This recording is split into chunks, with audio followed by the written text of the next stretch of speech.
Cavemas and the festive period is now fast approaching, and I am pleased to announce that if you haven't seen them already, our Cavemas sticker packs are now in the stash shop. So these feature the designs from the festive postcards that I've put out, but if you're not a postcard kind of person and you just want all the stickers, Nancy the reindeer has had a bit of a facelift. She's had a makeover, so she is a fresh version included in these packs. So you can head over to the website here and you can pick yourself up some of these festive goodies, as well as a few other used and new quality art supplies as always.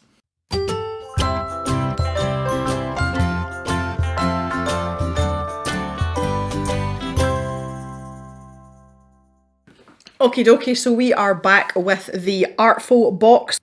The most recent box, the marker box. We're back with that today. We are going to try the tutorial from the magazine. They do point out they are talked about as amphibians, so you know, frogs, lizards, what they're amphibious. That's fine. So a few things just before we start. First of all, had a chat with Jamie, Big Chief at Artful. The markers are refillable, and the refills, etc., will be available in the Oh Dear shop in due course. Obviously, this is still quite a new product, so they're not quite there yet. But yes, they are refillable. So that is excellent news. The other thing that I wanted to cover as well is somebody had said in the comments under the unboxing, see, I do read the comments, I actually enjoy it, they would like to have seen the marker on the swatch sheet. I'm quite happy to do that. I never use these swatch sheets. So I'm going to show you. And I have to say this paper does feel a lot better, which was what was pointed out to me. I'm not going to do it on top of the magazine though, because that would be silly. Here's all the test sheets, so we'll lean on that. So we'll do that quickly, and I'll just show you a couple of the colours and compare it to the other papers that we used before, and then we can get cracked on with this tutorial. Right, so there's the teal colour. That was our test colour, if you remember. So let's try both ends of the pen. And that's soaking in quite quickly. Oh, okay. There's nothing on here yet, but that has soaked through quite rapidly onto the back. It feels much nicer going down on that paper, I have to say. That's quite nice. Let's try a lighter colour. Let's try the light blue. I really like this colour. But that looks quite dull there, so I'll compare them in just a wee second. But going down under the hand, I talk about that quite a lot, how the paper feels under your hand when you're using an implement, and that feels a lot more comfortable and a lot smoother than the paper we were given in the box. Okay, let's try an offensive. I'm trying to, with the fuchsia, that was the offensive pink, wasn't it? Yeah, it's still offensive. Okay, and let's try a light colour like a yellow. Mimosa. Looks a bit washed out on that, doesn't it? Right, okay. So yeah, definitely better in terms of laydown, and it feels a bit more cooperative. So let's just compare these to some of the other. So that was the Artful sketch pad. So that is the paper that came in the box. So you can see there, Mimosa is this colour here. It looks substantially different, which is weird. It looks kind of dirty. There's the fuchsia, which again looks much more washed out here. The blue looks quite similar, and the teal colour looks a little bit darker. It's more akin to this part where we had all the layers. So yeah, that's quite interesting, but there you go. So for those of you that were a little bit curious about that or disappointed that I didn't do it, I hope that's helpful for you. The fact that it's for swatch paper and it's coming out a different colour than on the other sheets of paper, because I know there is a difference between the papers, we established that, but it's relatively minimal. But this is, you know, if you look at that compared to there, that is really vibrant. That's the same pen. So this maybe isn't the best idea to use as a swatch sheet. Just saying. There we go, that was an interesting little exercise. Okay, so I have decided to not use the Artful paper and give myself a fighting chance. Sorry guys, I'm not going to ruin these markers just because that's what came in the box. Okay, so a couple of reasons for my paper choice this time. Number one, I wanted something A4 because that's the size of the paper that we were given. So I have chosen the Winsor & Newton Pro Marker paper. Superior bleed proof marker paper. Now I find this paper to be a bit of an anomaly, but I kind of like it. It is super thin. It's only 75 GSM. It's like newsprint, but it's got a backing on it. and nothing bleeds through this paper. And this paper is super cheap because it's thin. I use it for practice paper or for swatching markers, just because there's something I don't use very often.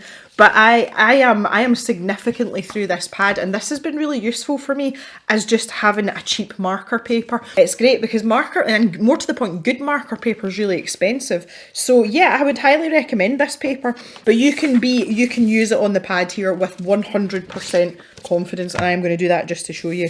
There is, like, if you try and draw on the other side, the ink just literally slides across the paper because it's got this weird coating on it. It's very cool, I like it a lot. Okay, anyway, stop banging on about paper, Jem, get on with it.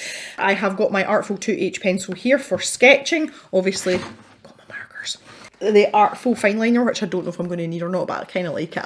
I'm a wee bit in love with that, I'm not going to lie. I don't know why, I feel it's quite cute, and yeah, it's nice. So let's take a look at our magazine tutorial here. I have been looking forward to this all week. Like, I'm having a rough time just now. I am very tired, and this is, like, even just looking at that cheers me up no end. Like, so easily amused. Like, first of all, let's see how many steps we've got. We've got 10 steps. A colourful cartoon character. Sadie talks us through how she created these cute amphibian characters with her marker pens.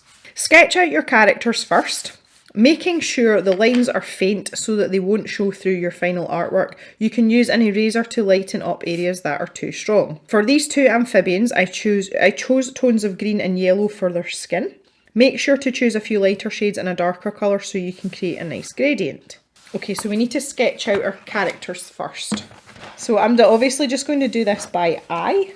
And I'm going to use the A4 print that came in the box as a reference because obviously it's very clear.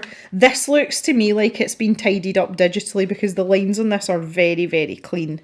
Which obviously isn't unusual for prints. That's a normal thing to do for prints. But I feel like this is a better reference image than the ones that we've got here. So if I want to sketch this out, I always find this quite strange, like, because you're basically drawing someone else's drawing. So I think you're like an oval. It's the shoes. I can't get over the shoes. The shoes are amazing. They're like proper Saturday Night Fever. Yes. Living for these shoes. Need to make sure I get all these fingers in. I am going to kind of put my own twist on this, but I'm just trying to get the sort of base image down here to begin with. So that I know I'm on the sort of the right lines. Obviously, no one's expecting you to come out with a carbon copy when it comes to things like this because obviously we all have slightly different drawing styles. And you know, we're not talking about direct instructions here on how to draw these specific creatures. So you're always going to have something a little bit different, but that's kind of the cool thing about it, I suppose. To draw these circles in a little bit. Just accordion, that's super cute. So that's sort of the basic shape, which I'm fine with. I've got an egg cup that's this shape. I love the bendy arms that this dude's got. He's got like proper Mr. Tickle arms. This has tickled me quite considerably. It's like a mandolin he's playing. Also got a bow tie on, might change that. Okay, so got basic shapes down here. Now I am just going to change a couple of the details just to make them a bit more my own. So I'm going to go back down here to this little dude first of all, and I'm going to give him, I'm going to find an eraser first, what I'm going to do. So yeah, the first thing I'm going to do is change his tail, and I'm going to make it a little bit more longer. And then this little dude here, I'm not going to give him a bow tie. And we're gonna smarten up his mandolin a little bit. It's a wee bit wonky, to be honest. Start by colouring in a smooth layer of the lighter shade. Here I'm using 405 Mint as the base coat. I quickly draw the outlines with the finer nib and try to avoid staying in one place too long to keep the line sharp. Then I colour the rest with the wide tip. Really? While the first layer is still wet, I start creating a gradient by gently colouring the bottom half of the frog's head with 401 green. To help the colours blend into each other, I take a light yellow shade 304 and go over the two colours. I continue until I'm happy with the blend. Interesting. So 304 is Mimosa, 401 green is the Mantis, and the mint green is the 405. Is that what she said? Yeah, okay. Right, so these are the three colours. So she said lightest layer first to do the outline. I try not to stay in one place too long. This is a little bit different for me because I'm on different paper, I have to say that. It's not quite the same thing as having to fight with. But I don't know, and it doesn't tell us what paper she was actually using. So there's Oh, I decided I wasn't doing that, didn't I? Right, so then I'm going to chisel nib. I don't like the chisel nib for filling this in, like it doesn't feel good. Oh my. That seems really, really freaking... Oh, that's not good. That's not good. Look at the line I've got there. And, alright, okay, so here's the yellow, using the yellow to blend it in. The yellow over the top is giving me a very, very obnoxious green. And it's not really done much to blend out what's going on down here. Okay. Right, I really don't like the yellow because it's obliterated that mint colour completely, which was kind of what I liked about the image. Okay, so let's try in the arms here. I feel like a lot of that colour has stayed. Because I'm not proficient with a chisel nib, I can't go fast enough here to get done what I want to get done. And I'm actually quicker going with the smaller nib and just going, you know, quickly. Okay, well that's the skin dealt with. Okay, wonder what's going to happen over here with this dude. I'm going to go with this green and a darker green. Holly, that seems really dark. This might be a disaster. I don't know why. It's not the ink flow. The ink flow is fine, but these markers just feel really dry to me. And I can't, it's more of a feeling. Obviously they're not dry because look at the ink that's coming out here. Like that's substantial. But they just feel, I don't know, I can't explain myself. I cannot explain myself. And this is crazy, look. That's bleeding in there, but yet when I go in with something else, it's not blending out. Why is that not blending out? Like this side is, are you telling me I wasn't quick enough there? Like I can't be any quicker. Literally can't be any quicker. Yeah, see, I just don't find the chisel nib is not conducive to doing things in this style. Like it's really not. There's nothing comfortable about using a chisel nib for this. We've got lots of round organic shapes. Why, like, how is a chisel nib helpful in this aspect? This is what I'm not understanding. And yes, you know, people are saying about architecture and all the rest of it, but that's not very helpful for people that don't do stuff like that, like me. And the fact that there's, you know, tutorials and things in this magazine that are clearly not for the purposes of a chisel nib, and it makes things really, it's just awkward, especially when you need that speed to blend. If you're using the chisel nibs, it's making it really awkward. Okay, much easier time blending when it's like instantaneous. Like basically the ink has to be absolutely soaking and you have to get in there like more or less straight away. That's better. Okay, right, now I'm winning. Right, I'm fairly happy with that. I'm not really very happy with these hands, but shh, don't tell anyone. Step 3, I colour in the base coat for all the clothing and instruments. I choose colours that complement the green hues we've just created. Whilst these are drying, I continue detailing the faces of the characters. Okay, so I need to try and pick out the colours that she's used for each thing. So yeah, I feel like I'm using a child's felt tip pen, you know, like you used to get in school. That's the kind of feeling, and it's not necessarily a bad thing, but I mean, alcohol markers are expensive. I know I said that before, but they are, and I kind of want to feel where my money's gone, you know? And see, this little bullet tip, I was amazed at the number of you that expressed your distaste for these bullet nibs. I didn't think that was actually a thing. I was too busy being wrapped up in the chisel nib situation, and there's a lot of you that really don't like these bullet nibs on a marker, and I'm inclined to agree with you. Like, yeah, absolutely. Right, we'll leave that to dry a little bit before we do the mandolin. So I'm going to come down here and do his shoes. So to me, that's literally all the bullet nibs are good for. But in saying that, I'm kind of needing it right now. I'm not going to go in here with a chisel tip. This is what I'm saying. I'm not going to use the chisel nib in here, am I? Some of y'all that are really well versed and brave might, but I'm not. So that's not an option for me. Maybe on this downward, on the heel part, just because it's rectangular. Yeah. Now we need to leave a bit of a line here, which might also be a bit of a problem because I've got very slight feathering. It's very slight though. That's not bad. This is just not quite as straightforward because it's like round as fingers. And you can't see the rest of the hole because the other fingers are in the way. Okay, right, cool. Completely used the wrong blue as well. Looks like we're going to be doing a bit of blending. I'm amazed at how much I can ball something up in like one easy step. This should have been the clematis, which is the like the cornflower blue colour. So let's see if I can rescue this somehow. I'm a bit upset with this. I'm a bit upset with myself actually for just using the wrong colour. I can't go quick enough to cover this area without having, you know, a bit of an overlap. Right, let's see how that dries. That is the funniest off-centre mandolin I have ever seen in my life. When you've got arms that bendy, what does it matter? Okay, so we've got a base colour down for this guy. We're going to go over here now to our little amphibian friend too. I think he's my favourite already. It's actually like made my eyeballs hurt a little bit, but look how bright that colour is, and it goes really well with the green. It looks really red on the camera. It does, it looks really red. It's not red at all.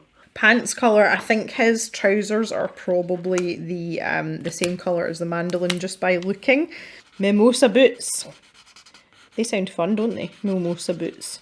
Right, okay. And his tail, oh right, wait a minute, I've got these bits on the accordion. Yeah, I'm gonna make the assumption on these colours it probably is quite assumptive, but you know what? You only live once.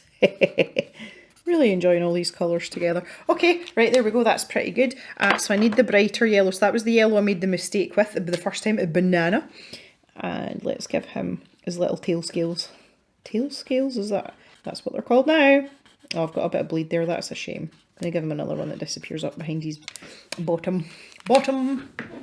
Okay, just got eyeballs to do now, and that's all the base colours done. Let's get some black out for that, obviously. And they're looking at each other. So, hi. Hey, bud. Hey, buddy. Hi, bud. You looking at me? I'm looking at you. Like, doesn't that make them instantly cute? Like, I'm in love with these little guys. Right, okay, so the faces as well. We need to do some work on the faces. So she has got rosy cheeks. Rosy cheeks. Oh, that is freaking adorable. And I would imagine it would be dark green for these little nostrils. So kind of like spread out everywhere here. Yeah, his are definitely the dark coloured one. The little smiles. Oh, wow. Like, I just can't with these. Look at them.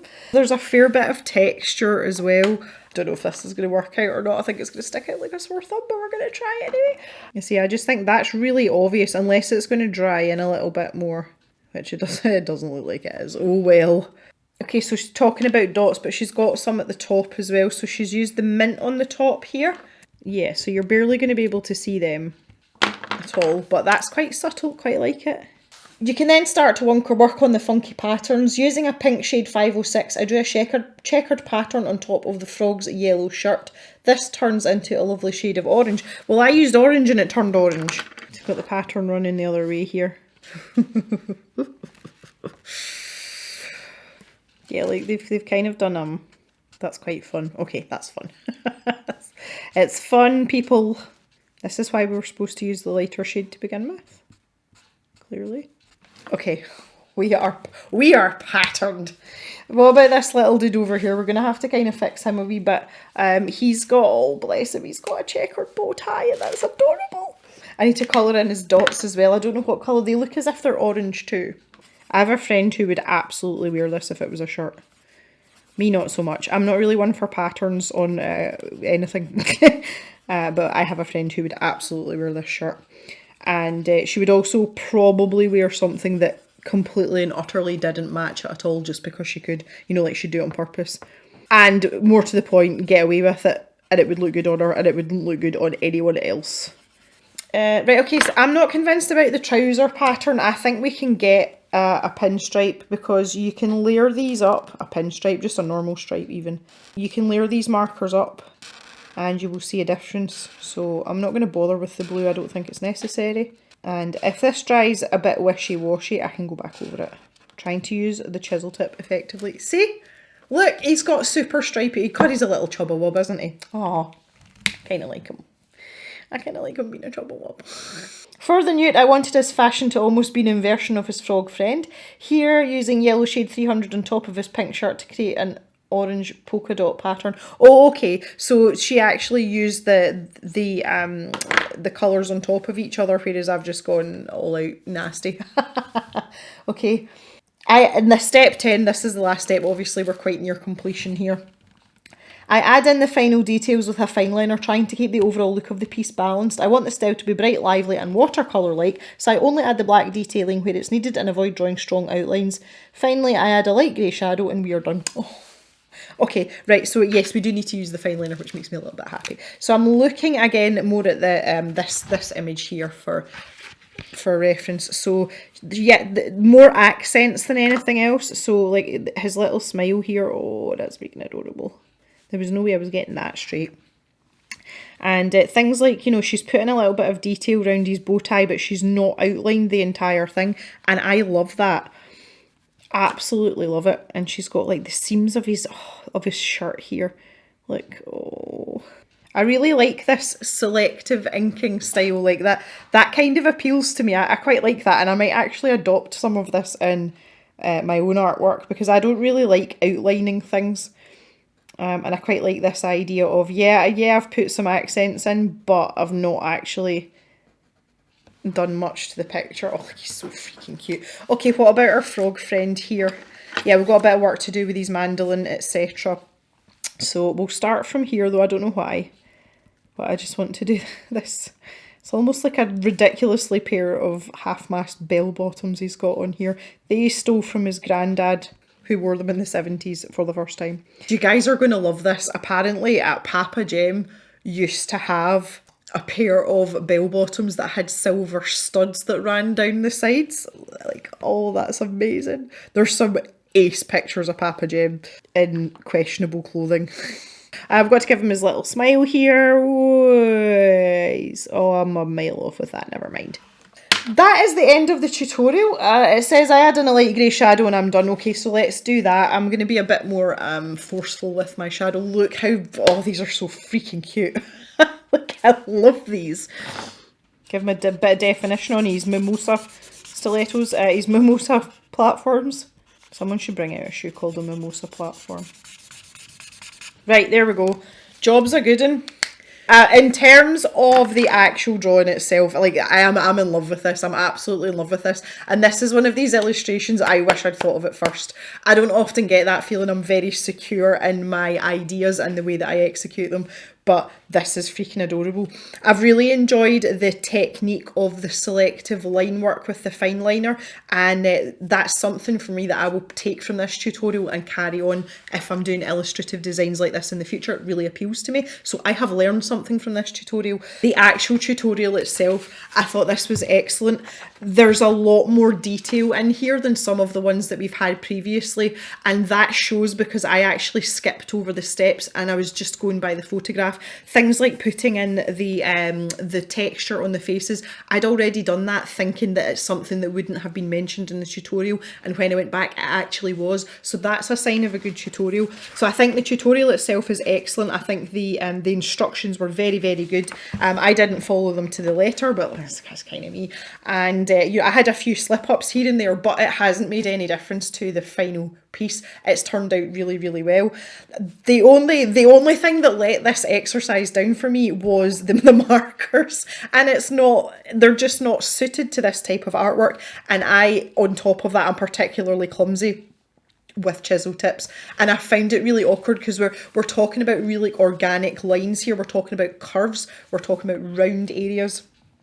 And I found the chisel nibs very, very awkward to use. The markers did work well on this paper, though the blending wasn't great, which I was really surprised about, because I say I blend on this paper all the time. But if I could just show you the back here, you've got an almost you've got a backwards version of the image here, and the colours are actually nicer on this side. But there is absolutely nothing on there at all, and that's why I really like this paper. Say cheap in terms of marker paper, but that coating on there absolutely protects everything.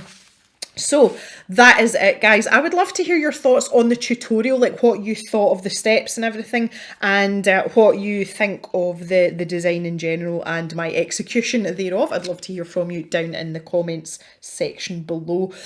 That is it for today, guys. I'm going to have to tidy this all up now. For markers, which is something I'm not normally that animated about, I have had such a good time today, but I just fell in love with the design, and the fun really did come out when I was trying it myself. So I'd like to thank Artful once again for sending me this box to review and share with you guys and actually bring me some joy. I've been struggling a little bit the last couple of weeks, so this has really given me a bit of a lift today. So thanks very much for watching, everyone. Please stay safe, take care of each other, and I will see you back in the cave on Sunday for another video. So have a great day, everyone. Bye for now.